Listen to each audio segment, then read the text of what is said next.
დღეს გვექნება აკლდამების თემა. არ ვიცი, რამდენად საშიშია აკლდამაში შესვლა, არ ყოფილი ვარ არასოდეს. მოით ერთად შევიდეთ და ვნახოთ რა ხდება.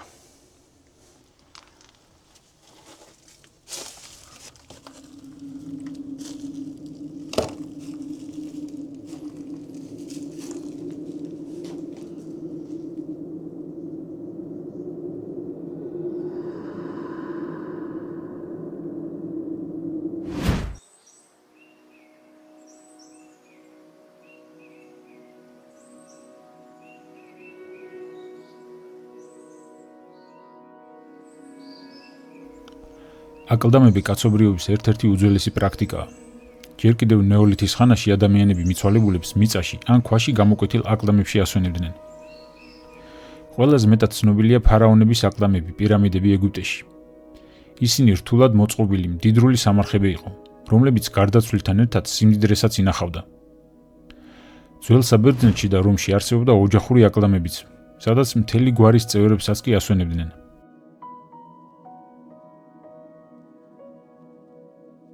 სამარხები უძველესი დროიდან არის გავრცელებული ჩვენთანაც საქართველოშიც.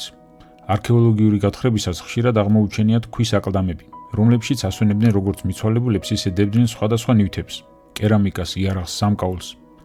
შუა საუკუნეებში დიდგვაროვანთა აკლდამები ხშირად ტაძრის ქვეშ ან სიახლოვეს ეწყობოდა.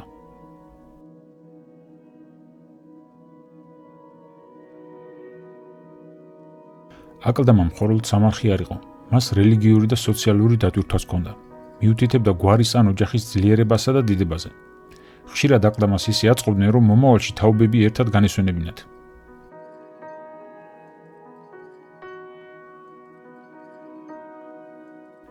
საქართველოში აკლდამები ბევრგან გვხვდება. ყველაზე ცნობილი მათ შორის ალბათ ანატორიის აკლდამებია ხევსურეთში. აქ შუა საუკუნეების რამდენიმე მიწისზედა და ნახევრად მიწისზედა აკლდამაა. აკლდამების შიგნით კედლების გასწვრივ მიცვალებულთა დასასვენებლად 2 ან 3 იარუსად ფიქლის თაროებია მოწყობილი. აკლდამის ისრული ფორმის კამარა იატაკის დონიდან იწყება და წვერწაკვეთილია. სახურავი ორფერდაა, რომელიც ფიქლითაა გადახურული.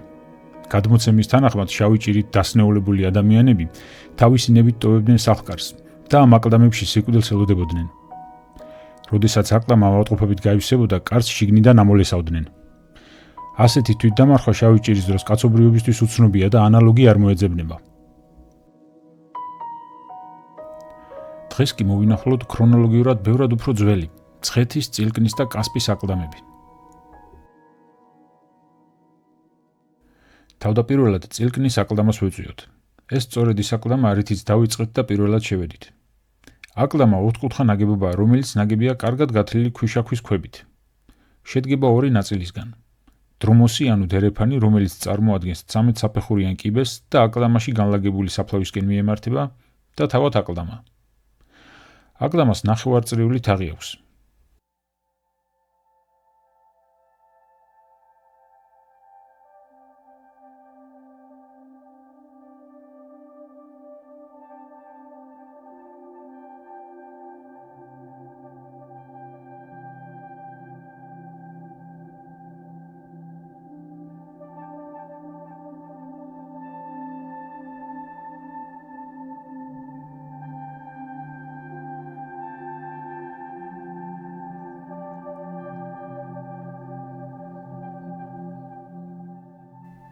სამხრეთ და ჩრდილოეთ კედლების გასწვრივ ტახტრევნებია, რომლებზეც გამოყოფილი 2 სამარხია გამართული. აკლდამა გაითხარა 1979 წელს. იქ ესვენა სუდარაში გახვეული 8 მამაკაცი. მიცვალებულები ქრისტიანული წესით იყვნენ დაკრძალული, თავით დასავლეთისკენ.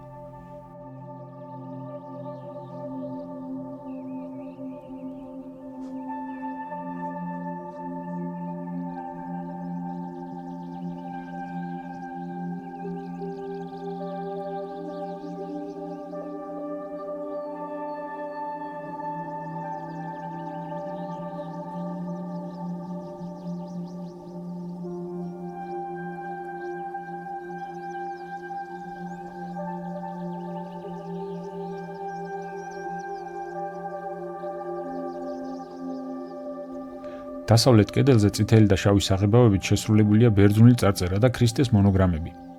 წარწერა შემდეგნაირად იკითხება: მე, ტიკასმა და ბერმა ჩემმა ამბა ფარანუსისმა. გავაკეთეთ ესე აკლდამა თლილი ქვებისგან ჩვენთვის. პაპრიუპასი, იზდიგერდესი ასევე აქ განისვენებენ. აკლდამა მე-4-მე-5 საუკუნეებით თარიღდება.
ეხლა უნდა მოვინახულო ცხეთის აკლდამა. ძალიან საინტერესოა ესეც. ნახოთ.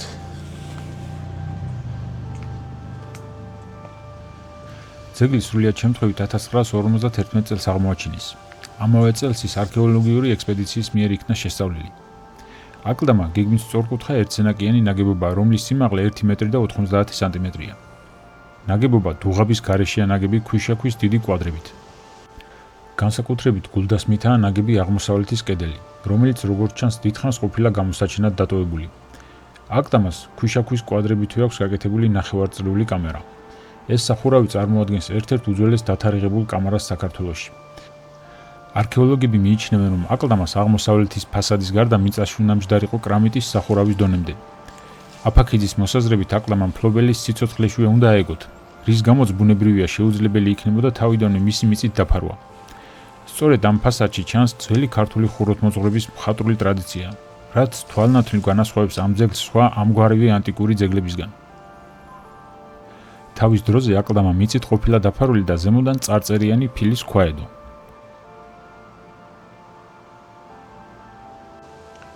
მოდით აბა, შევიდეთ ცხეთის აკლდამაშიც, ვნახოთ შიგნით რა ხდება. აკლდამა ადრე გაუძარცვავთ. დაუშლიათ აკლდამაში მდგარი ხის სარკოფაგი, რომელიც აქ პირველად გვხვდება საქართველოში. ამ ძარცვის გამო სამარხში დაკრძალულთა ძვლები არეულ-დარეული იყო. მიუხედავად ამისა, იმის დადგენა მაინც მოხერხდა, რომ მიცვალებულები თავით დასავლეთით ყოფილან დასვენებულნი. აკლდამაში დაკრძალული იყვნენ ქართლის სამეფოს მოხელეთა ოჯახის წევრები, ქალბატონი და ბავშვი.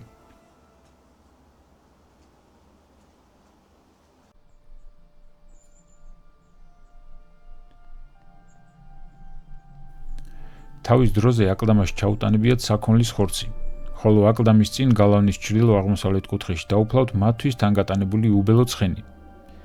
ჩატანებული ჰქონდათ ასევე ვერცხლის ჯამები, ზღვის ნიჟარები, სხვადასხვა ფერის მინის სანელსაცხებლები, მუქი იისფერი მინის 2 თეფში და ფიალა.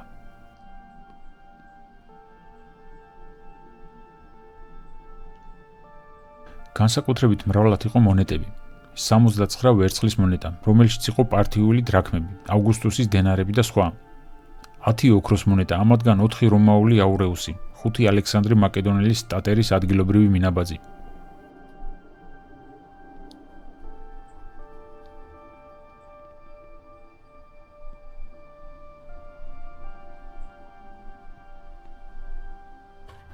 აკლდამაში ჩატანებული ინვენტარი, რომელიც იდენტურია არმაზის ხევის პიტიახშთა და სამთავროს სამარხებში აღმოჩენილი პირველი მე-3 საუკუნეების ინვენტარისა, ასევე აკლდამაში აღმოჩენილი მონეტები, ნაგებობას პირველი საუკუნის ბოლოთი ათარიღებენ.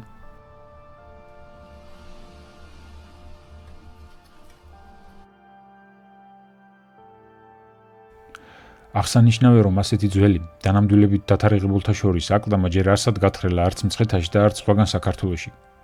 შესაბამისად, მცხეთის აკლდამას გააჩნია დიდი ღირებულება და წინაქრისტიანული ხუროთმოძღვრების შესანიშნავ ნიმუშს წარმოადგენს.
ეს კი უკვე კასპის აკლდამებია. კომპლექსი გვიანი ანტიკური ხანით პირველი მესამე საუკუნეებით თარიღდება და იგი ერთადერთი კლდეში ნაკვეთი ნეკროპოლია საქართველოში. კლდეში ნაკვეთი აკლდამები გვხვდება უძველეს სახელმწიფოებში, როგორიცაა ეგვიპტე, ასურეთი, ურარტუ, მცირე აზიის ქვეყნები. კვეთის მაღალი ტექნიკა და კარიბჭეების დეკორატიული ელემენტები, ხოლო მეორე მხრივ საცხოვრებლად სრულიად მოუხერხებელი გეგმარება ერთმანეთს აშკარად არ შეესაბამება, რაც ამ კომპლექსის საცხოვრებელი მიზნით შექმნას გამორიცხავს. საკმაოდ ადვილად მისადგომი მდებარეობისა და ჩამოთვლილი ხუროთმოძღვრული თავისებურებების გამო ამ კომპლექსის საფორტიფიკაციო მიზნით შექმნაც ძნელი წარმოსადგენია. შესაბამისად, დადასტურებულია, რომ ეს არის აკლდამები.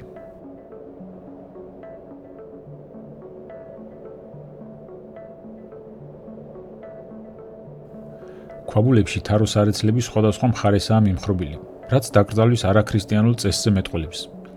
კასპის აკლდამები მაზდიანურ სამყაროს უკავშირდება. ასეთი სარეცლები, როგორც აღნიშნულ სათავსებში გვხვდება, მხოლოდ მაზდიანობისთვისაა დამახასიათებელი. მსგავსი აკლდამები საქართველოში ჯერჯერობით არ არის მიკვლეული.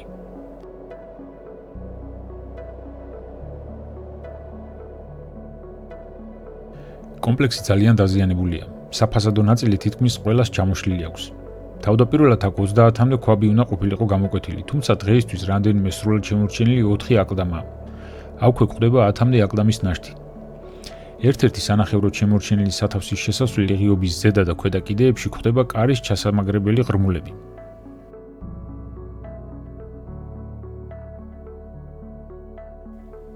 კლდეში სხვადასხვა ხერხით ნაკვეთ აკლდამებში მიცვალებულების დაკრძალვის წესი მსოფლიოს მრავალ უძველესი ცივილიზაციისთვის იყო დამახასიათებელი. მახლობელი აღმოსავლეთის თითქმის ყველა უძველეს სახელმწიფოში ამ მიზნით უაღრესად საინტერესო კლდის ძეგლები და მთელი კომპლექსები ექნებოდა. ჩვენთვის ცნობილი უძველესი კლდის აკლდამები, რომლებიც გეგმარებითი სტრუქტურისა და მასშტაბის მიხედვით კასპის ტიპის კლდის სამარხების შორეულ პროტოტიპებად შეგვიძლია მივიჩნიოთ, ისტორიული ლევანტის ტერიტორიაზეა დადასტურებული.